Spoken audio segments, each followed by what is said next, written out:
देखिए, मैं कह सकता हूँ कि हमसे ज़्यादा आप पत्रकारों को भी सभी को पता होगा कि वो जो रिपोर्ट करता है वो क्या कह रहे हैं कि 2 तारीख को हमें किसी ने लूट लिया, वो भी 2-3 गाड़ियों से हमारा नाम लेके जोड़ा। फिर वो भूल गए 18-20 दिन, 20 तारीख को फिर वो एफआईआर लिखाने की बात कर रहे हैं कि हम 20 दिन बाद रिपोर्ट लिखाने आए हैं।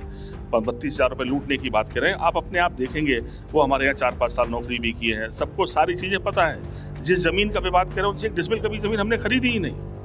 जो जमीन उन्होंने 96 डिसमिल उनके परिवार के लोगों ने उनकी सहमति से जो बेची थी 2011 में बेची थी, आज से 16 साल पहले।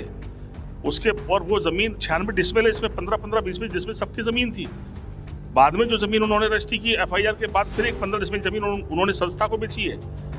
तो मुझे तो कोई जमीन बेची ही नहीं उन्होंने, ना मैंने कोई जमीन व्यक्तिगत खरीदी है। अगर संस्था को बेची हुई 96 डिसमिल जमीन, 15 डिसमिल जमीन जो संस्था बनाई, जिस संस्था में आप वर्षों नौकरी कर रहे थे, 2011 की एक झूठी कहानी राजनीतिक षड्यंत्र के तहत आप लिखाते हैं।